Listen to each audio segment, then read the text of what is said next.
What's up, everybody? Welcome to the Mana Fix. This is a channel that covers Magic the Gathering deck techs across all different archetypes, budgets, and themes. Each deck tech will include an all-out version and then a more budget-friendly version. If you're interested at looking at the specifics of each deck, you can take a look at the deck lists linked in the description below. Now for our first deck tech on the Mana Fix, we're covering Vaevictis Asmadi the Dire. Vaevictis Asmadi the Dire is a legendary Elder Dragon that costs black, red, green, and 3 other, so 6 total, for a 6/6 with flying that says, whenever Vaevictis Asmadi the Dire attacks, for each player, choose target permanent that player controls. Those players sacrifice those permanents. Each player who sacrificed a permanent this way reveals the top card of their library, then puts it onto the battlefield if it's a permanent card. Now I just love this commander's ability. When he attacks, not only does he allow us to cheat out permanents from the top of our library, but he also allows us to remove some of our opponent's biggest threats. Now, of course, there's the possibility that our opponents will get free permanents from his ability as well. In order to better our odds against our opponents when this ability resolves, we've made sure that most of our deck is made up of permanent cards. In fact, we only have 3 non-permanent cards in the entire deck. In doing this, we all but guarantee that we'll hit a permanent when Vaevictis Asmadi's ability resolves. Now, the goal of this deck is to take advantage of Vaevictis Asmadi's attack trigger as best as we can in order to outvalue our opponents until we can get in for the killing blow. Now, Vaevictis Asmadi is the engine that drives this deck, and because of that, we want to make sure we can get him out as quickly as possible. So the first step to our strategy is ramp. We have 19 cards in this deck that contribute to this part of the strategy. That's roughly 1 in every 5 cards that we'll draw, which really shows how important ramp is to our strategy. First, let's go over the creatures in this deck that are going to help us ramp. Llanowar Elves and Elves of Deep Shadow each cost only 1 green mana. Llanowar Elves taps for green, and Elves of Deep Shadow taps for black and deals 1 damage to us. Next, Birds of Paradise costs 1 green and can tap for 1 mana of any color. And then there's Deathrite Shaman, which costs 1 of either green or black. Now this can create 1 mana of any color, however we do need to have land cards either in our graveyard or in our opponent's graveyards. But this is Commander, and anyone that's able to play fetch lands typically does, so more often than not we're going to have targets for that ability. Deathrite Shaman also has the added value of its last 2 abilities, which help out greatly against strategies that like to recur cards from their graveyards.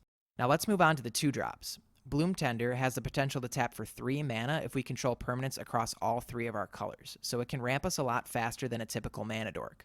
Sakura Tribelder is a creature we can sacrifice to get a basic land from our deck and put it onto the battlefield tapped. And then there's Dockside Extortionist. When Dockside Extortionist enters the battlefield, it's going to create a treasure token for each artifact and enchantment that our opponents control. In Commander, there's almost always at least 1 or 2 other players at the table who are using mana rocks to ramp. Dockside Extortionist takes full advantage of this. Believe it or not, I've had times where this card creates 5 or more treasure tokens when it enters the battlefield, which is completely insane for just 2 mana. What's great about these treasure tokens in this deck too is they serve more than one purpose. Of course we can sacrifice them to add mana to our mana pool, but if we don't really need that effect, they also act as disposable permanents that we can sacrifice to our commander when he attacks. Next up we have a couple 3-drops. When Farhaven Elf enters the battlefield, we can search our library for a basic land and put it on tapped. Wood Elves comes in at the same converted mana cost, but is a bit better than Farhaven Elf since it only specifies forest card. That means we can get a shock land with this ability instead of a basic. Also, the land doesn't come into play tapped, so we can use it right away.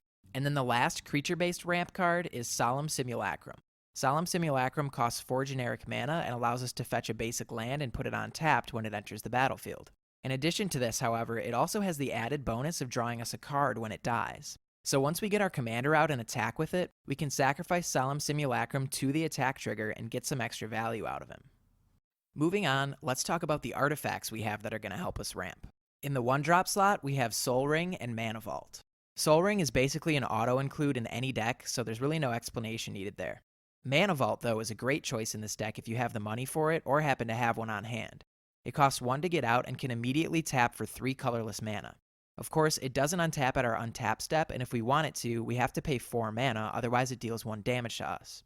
Obviously, that's a huge drawback, but it's one we're willing to deal with, and here's why. If Mana Vault is the only source of ramp in our opening hand, this still allows a turn 3 Vaevictis Asmadi. The thing about Mana Vault in most decks is once you tap it for mana, if you don't have a way to untap it, it ends up sitting there not doing anything for you, and each turn it deals 1 damage to you. Luckily in this deck, we can sacrifice it to our commander to just get rid of it altogether if we don't want to pay to untap it. We also have a few mana rocks in the 2-drop slot. With Rakdos Signet, we have to pay 1 mana to activate it, but it returns 1 red and 1 black, so it helps us fix our colors in addition to ramping us. Talisman of Indulgence is a bit better than the Signet since it can tap for mana the turn it comes out. And then of course there's everyone's favorite new mana rock, Arcane Signet. This can tap for 1 mana of any color that we might need, so it's very flexible. Now we have 2 mana rocks in the 3-drop slot, the first of which is Coalition Relic. Coalition Relic costs 3 and taps for 1 mana of any color. However, it has the added bonus of its second ability, which, if used the turn it comes out, will ramp us by 2 mana on the following turn, allowing us to cast our commander. The same goes for Worn Power Stone, which is just as good as it can also get us to a turn 4 Vaevictis Asmadi if played on turn 3. Of course, it enters tapped, but that's a minor drawback for, at the very least, having access to 6 mana on turn 4. Now to round out the ramp portion of our deck, we have a couple cards that allow us to play more than 1 land per turn. Exploration costs 1 green mana for an enchantment that allows us to play an additional land on each of our turns. This is an explosive ramp card that's good in just about any green deck. And finally, the last ramp card in our deck happens to be our very first All-Star of the deck. Now, All-Stars are cards that are typically already really good in any deck, but in specific decks, the synergy they have with the commander or other cards in the deck is so strong that they become All-Stars. The first All-Star in this deck is Oracle of Moldiah. Oracle of Moldiah costs 1 green and 3 other for a 2/2 Elf Shaman that says, you may play an additional land on each of your turns. Play with the top card of your library revealed. You may play the top card of your library if it's a land card. As I'm sure we all know, this card is already a green staple. In an ordinary green deck, Oracle of Moldiah provides ramp and card advantage. Ramp because we can play more than 1 land in a turn, and card advantage because we can play lands off the top of our library. But it's so much better in this deck than it is in most green decks because it uses the top card of our library. In this deck, aside from the 3 non-permanent cards that are included, the worst thing we can get off the top of our library with Vaevictis Asmadi's ability is a land. Oracle lets us get rid of any lands that might be on top of our library by playing them, which makes way for Vaevictis Asmadi to help us cheat out some bigger and better permanents that might be sitting underneath those lands. This is a fantastic card to look to play in the early to mid-game. Alright, now let's move on to the next part of our strategy, creating card advantage. There are 10 cards in our deck that help us with card advantage, which means we'll run into one of these cards in every 10 cards that we draw on average. It's important to create card advantage to stay ahead of our opponents and make sure we never run out of gas. Our commander does technically act as card advantage, but we can't rely on him to always be on the battlefield, and because of that we need these cards. The first category is straight up draw. Simply put, these cards are solid inclusions that just help us to draw extra cards. First up is Phyrexian Arena. With this enchantment on the battlefield, at our upkeep on each of our turns, we're going to draw a card and lose a life. This card is amazing, and there's a reason why it's a staple. It literally doubles our card intake for just 3 mana. It also typically doesn't draw a lot of attention from other players, so it's not very likely to be removed, which allows it to generate an incredible amount of value over the course of a game. Lifecrafter's Bestiary is another really solid card draw engine. It allows us to scry 1 at our upkeep, which is an excellent thing to have prior to drawing each turn. Our deck is also very creature heavy, and because of that, this card has the potential to draw us a lot of cards. And then of course there's the famous green staple, Sylvan Library. Sylvan Library allows us to look at 2 additional cards during our draw step and choose whether we want to draw them or put them on top in any order. We do have to pay 4 life for each additional card we want to draw beyond the first, which is actually a hefty price even in Commander, so we have to be careful with how often we take advantage of this. However, what's really cool about Sylvan Library in this deck is it allows us to manipulate the top cards of our library in order to help ensure that we hit something good when Vaevictis Asmadi attacks. These next cards thrive on creatures dying or being sacrificed. First is Skull Clamp. With Skull Clamp, we can equip one of our 11 creatures that have 1 toughness and kill them off to draw 2 cards. Even if we're forced to equip a creature that doesn't die simply from the +1/-1 effect on Skull Clamp, we can still kill the creature by sacrificing it to Vaevictis Asmadi's ability or one of the other sack outlets we'll talk about a little bit later. Then we have a couple creatures in Korvold, Fakehurst King, and Harvester of Souls. Korvold is a great card draw engine. Whenever we sacrifice a permanent to Vaevictis Asmadi's ability, we're going to draw a card and Korvold will get bigger. Korvold also acts as a sacrifice outlet through his first ability. And then Harvester of Souls can get out of hand when Vaevictis Asmadi is on the battlefield. In a typical commander game, we'll have 3 opponents. That means that when Vaevictis Asmadi attacks, 4 players will have to sacrifice a permanent. Because Harvester of Souls triggers each time any other non-token creature dies, he has the potential to draw us 4 cards on 1 attack trigger. Now these next 2 cards care about lands. Tireless Tracker is a solid inclusion in pretty much any green deck.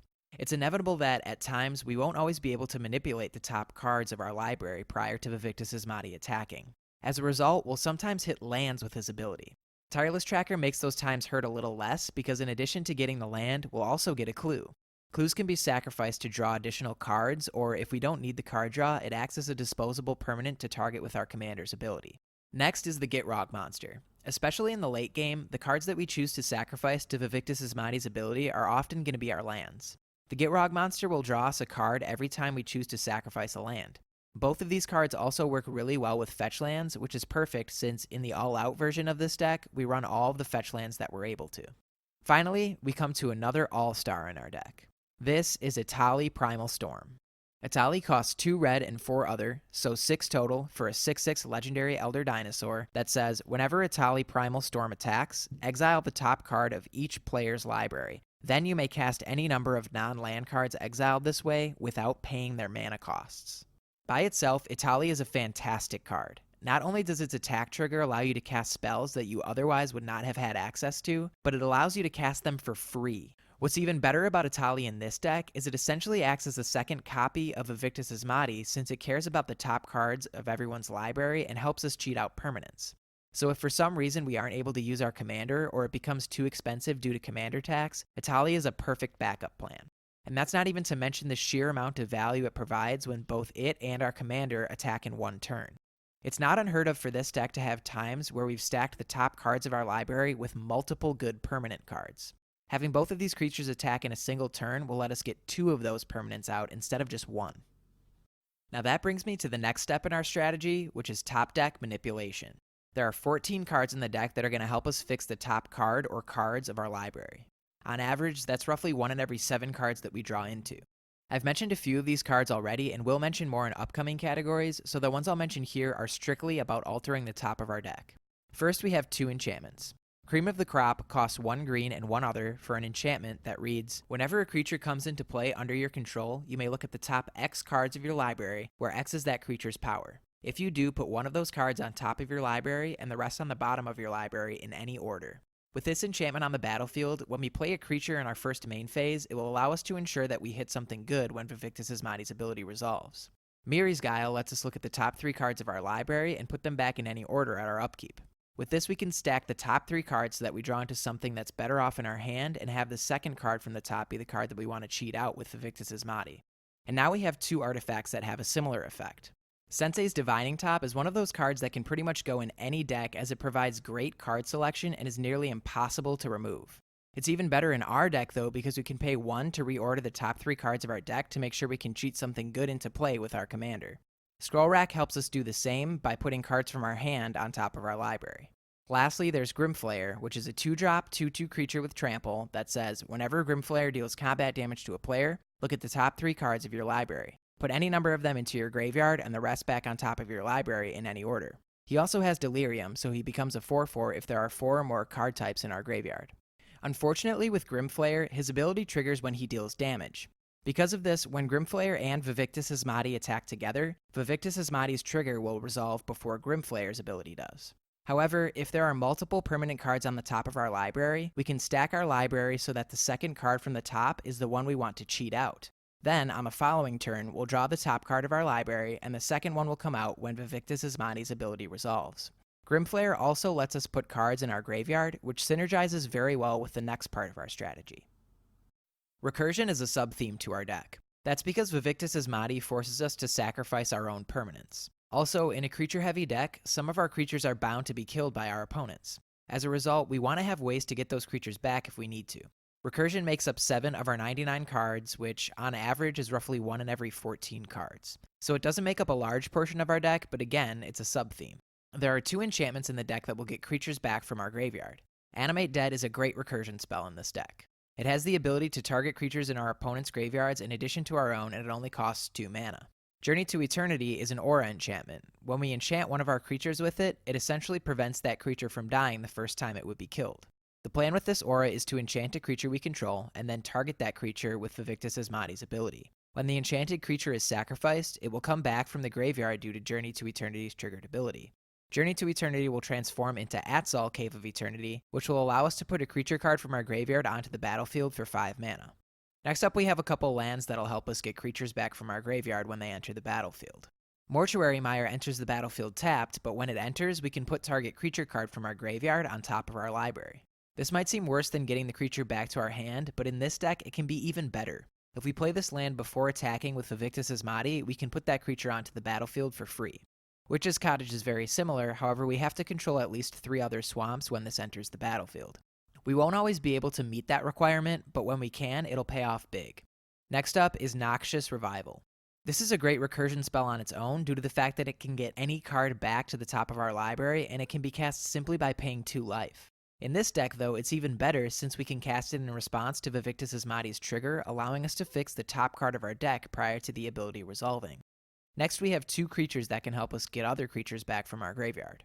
The first is Sheoldred Whispering One. At each of our upkeeps, Sheoldred allows us to bring back one of our creatures directly to the battlefield. On our opponent's upkeeps, they'll be forced to sacrifice one of their own creatures. If Sheoldred is allowed to stay around for even just a couple turns, she can easily shift the board state in our favor. Now that brings me to the third all-star of the deck, Mikaeus the Unhallowed.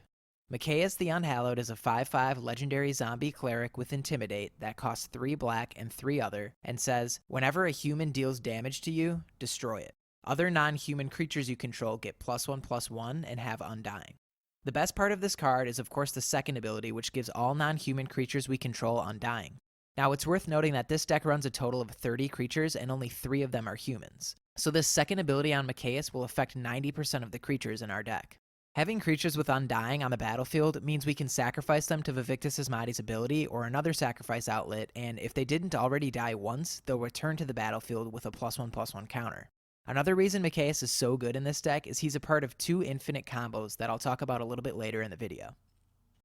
Now the next part to our strategy I want to cover is removal. Even though Vaevictis Asmadi allows us to remove some of our opponent's threats, there will also be times where we aren't able to get him out and attack with him. There will also be times where we attack with Vaevictis Asmadi and one or more of our opponents gets a free permanent from the top of their library. We want to make sure we include answers in our deck that'll help us out during these times. There are 10 cards in the deck that are able to remove threats on the board, which on average is roughly 1 in every 10 cards that we'll draw. Reclamation Sage is able to destroy an artifact or enchantment when it enters the battlefield. It also gives us a 2/1 body that can be used as a blocker or sacrificed later to Vaevictis Asmadi. Acidic Slime can also target lands in addition to artifacts and enchantments, and has the added bonus of giving us a 2/2 Death Toucher. The slime has the potential to block and kill off an attacking creature, or, at the very least, deters our opponents from swinging into it. Shriek Maw destroys a non-artifact, non-black creature when it enters the battlefield. Brutalizer Exarch puts a target non-creature permanent on the bottom of its owner's library when it enters the battlefield. What's great about this creature is it can also act as a tutor, allowing us to search for a creature and put it on top of our library, which is of course great if used prior to Vaevictis Asmadi attacking. Woodfall Primus is awesome in this deck. When it enters the battlefield, it allows us to destroy a non-creature permanent. It also has Persist, so when it dies for the first time, it comes back with a -1/-1 counter.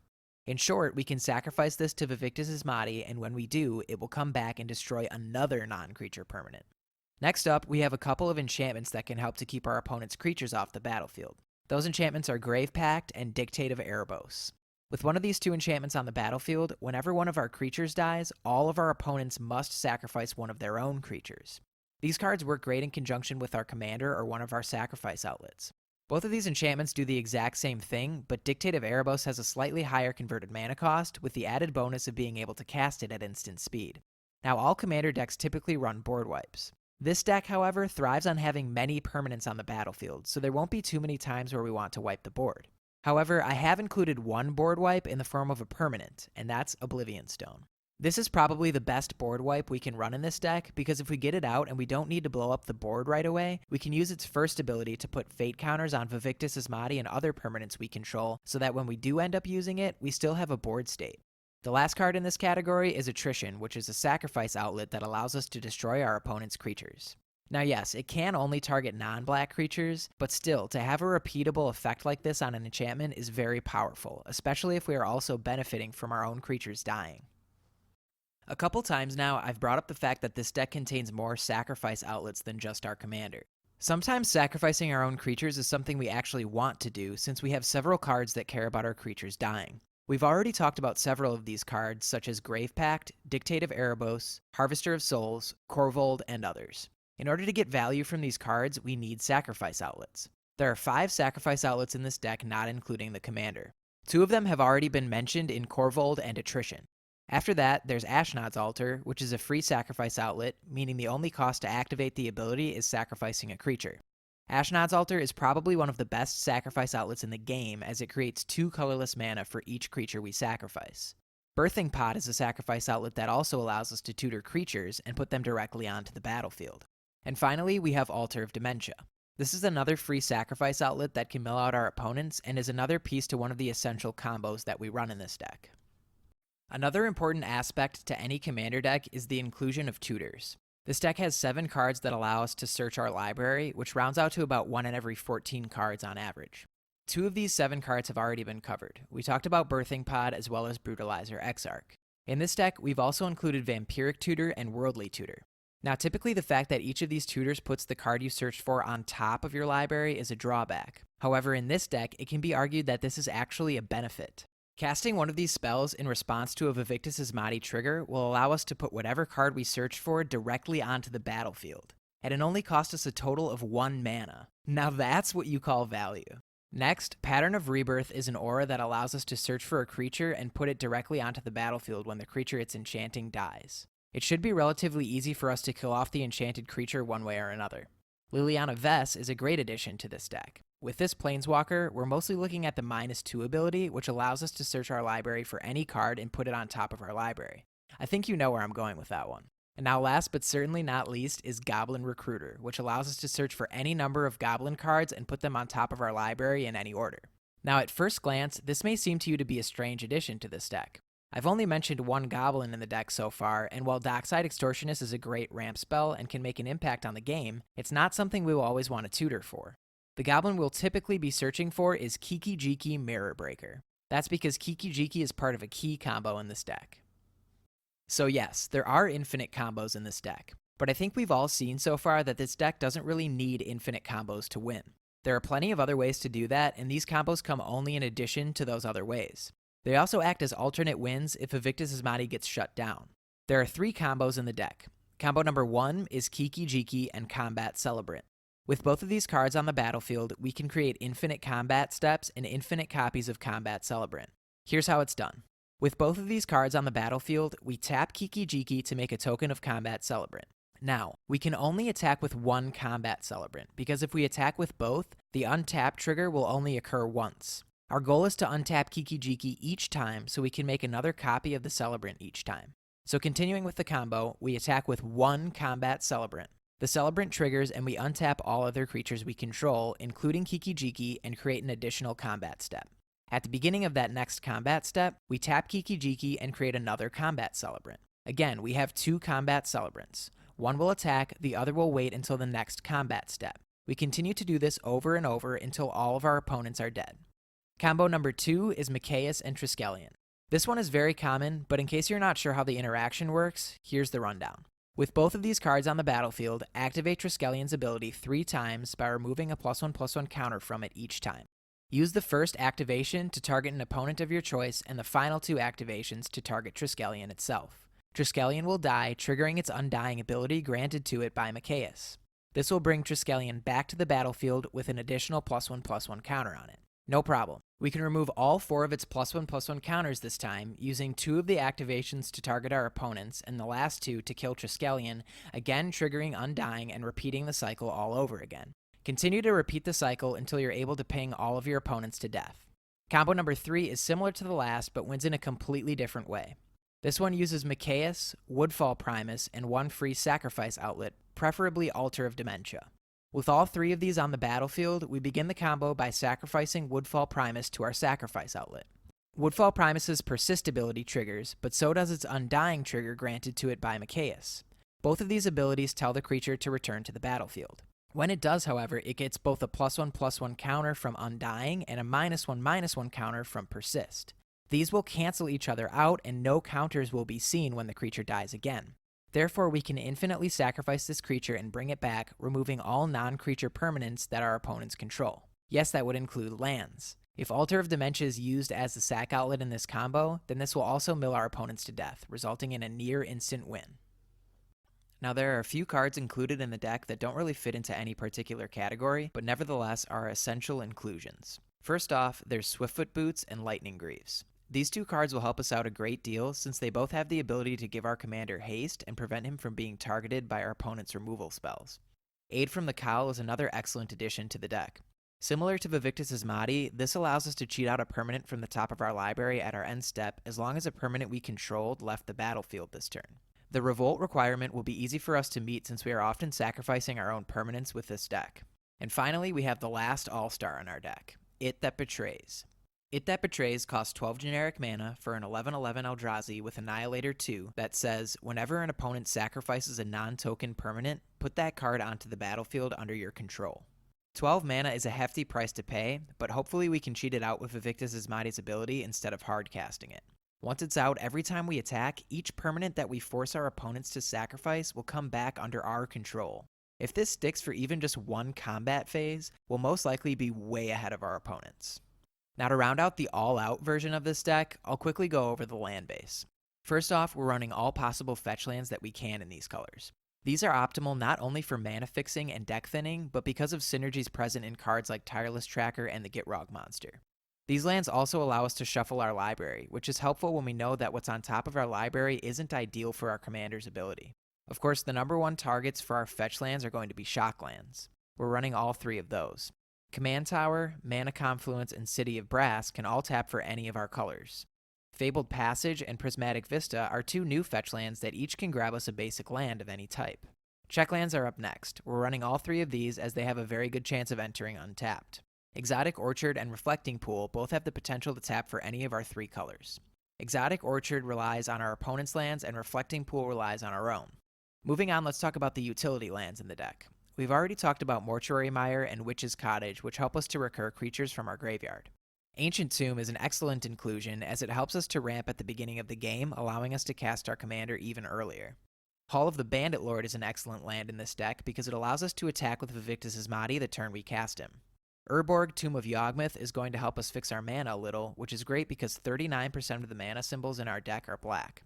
Nurturing Peatland is a green and black source that enters untapped and provides us with a card in the late game when we don't need the land anymore. Finally, we're running all three temple lands because playing one of these prior to attacking with Vaevictis Asmadi means having a better chance at hitting something good off the top. Of course, we're running basic lands too, but not too many.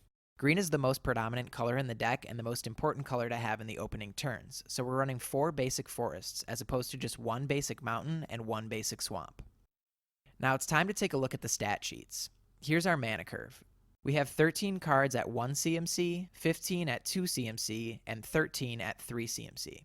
You'll find that most of the decks on this channel lean heavily towards lower cost cards because it means we're more likely to have spells to cast in our early turns, which is crucial for setting up the building blocks to a strong game. Having many cheap spells also means we're more likely to have the ability to play multiple spells in a single turn in the mid to late game. Our curve peaks at 2 CMC and the deck has an average converted mana cost of 3.25, so the deck is fairly fast in that respect. Now let's break down this deck's power level.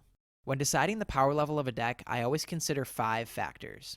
The first is the speed of the deck, or how quickly the deck is able to set up its game plan. The second factor is the level of synergy of the deck, or how well the cards in the deck interact with each other. The third factor is board control. This is a rating of how well the deck can gain control and maintain control of the board state. Factor number 4 is resilience, which rates how well the deck is able to remain in the game when other players are ahead or on the verge of winning. The last factor is consistency. In the simplest of terms, this is a measure of how consistent the deck is. Does it play out the same almost every time we play it, or does it seem like our deck only does what it's intended to a portion of the time? All of the ratings for these factors will contribute to the overall power level of the deck. For speed, I'll give this deck a 7. This deck is relatively fast as we do have a lot of ramp in this deck, almost all of which costs between 1 and 3 mana. However, our commander does cost 6 mana to cast, and he's ultimately what we rely on to get our game plan going. Because of that, it does take some time for this deck to get the ball rolling. This deck's synergy is an 8. Most of the cards in this deck work exceptionally well with our commander. The only reason this rating isn't a 10 is because of those times when we don't have our commander on the battlefield. The deck still does perform to a certain extent when Vaevictis Asmadi is in the command zone, but there's no doubt that the card synergy goes down when he's not around. Board control for this deck I'm giving an 8.5. Our commander has built-in removal, which is really good for controlling the board state. We also have a total of 10 cards that can remove permanents, so even without our commander, we still have the ability to neutralize threats. At a 6.5, resilience is not one of our strongest factors. This is mainly because if our commander gets shut down, either with counterspells or targeted removal spells, it significantly decreases our chances of winning or even staying in the game. Our deck relies on having Vaevictis Asmadi trigger each turn. Without it, we can't do nearly as much as we'd like to. For consistency, I'll put this deck at a 7. Now, I've tested this deck out a number of times, and about 3 out of every 4 games I play with this deck, it plays out exactly like I would hope it to.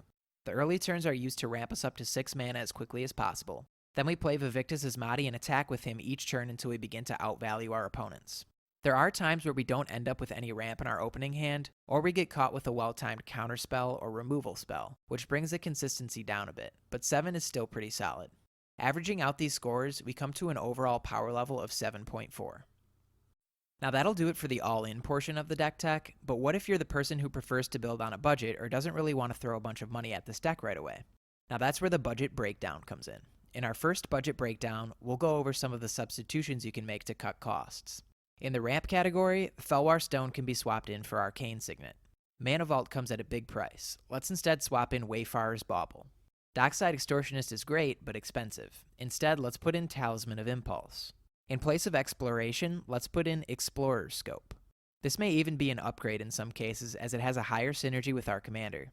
Now sadly, Oracle of Moldiah will have to come out, but Courser of Crufix is a great second choice. Bloom Tender will need to be swapped out too. For this we can put in World Shaper. World Shaper actually has some wildly good synergy with this deck. When he attacks, we mill 3, which helps defeat our recursion spells. He also returns all lands from our graveyard to the battlefield when he dies, which we can easily make happen with Vaevictis Asmadi. Moving on to the card advantage category, we can swap out Korvold for Guardian Project.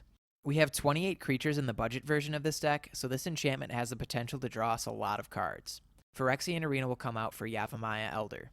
Finally, Sylvan Library will be replaced with Vizier of the Menagerie. Top deck manipulation is our next category. Grimflayer, believe it or not, is roughly $12. We can replace this with Crystal Ball. Miri's Guile is pricey too. In the budget version, we'll run Orcish Librarian instead. This is one of those wacky cards that I've always wanted to mess around with. It does exile half of the cards we get to look at, but in the end, we get to look at and reorder a total of 4 cards, which is really good for Vaevictis Asmadi. For Recursion, we'll take out Shieldred and put in Haunted Crossroads. Onto removal, Grave Pact is way too pricey for the effect. Let's play Grave Betrayal instead, because stealing our opponent's creatures is a blast. Now tutors are expensive, so we have to cut down on those for the budget version. Both Vampiric Tutor and Worldly Tutor will be taken out. Dimir Machinations is a great card to swap in. This is top deck manipulation as well as a tutor due to its transmute mechanic. Might as well swap in some more card selection that synergizes with our commander. Guiltleaf Seer is an excellent choice for this. Now we won't be running any combos in the budget version of this deck, so we can take out Kiki Jiki Mirror Breaker and Mikaeus the Unhallowed. As an alternate win for the budget version, instead let's run Primal Surge. Since almost the entire deck is made up of permanent cards, if this spell resolves, we're going to be in a really good place. Another good card to swap in is Rhythm of the Wild, which prevents our commander and other creatures from being countered, and it can give them haste. These are just some of the changes that can be made to reduce the cost of this deck. Again, if you want to see the full list, check out the link in the description below. Anyways, that'll do it for our first deck tech on the Mana Fix. Thank you to everyone who took the time to watch. If you enjoyed this video, let me know by clicking that like button. And don't forget to subscribe and hit the bell so you're notified when the next deck tech comes out. Thanks for getting your fix with me today. Peace out, guys.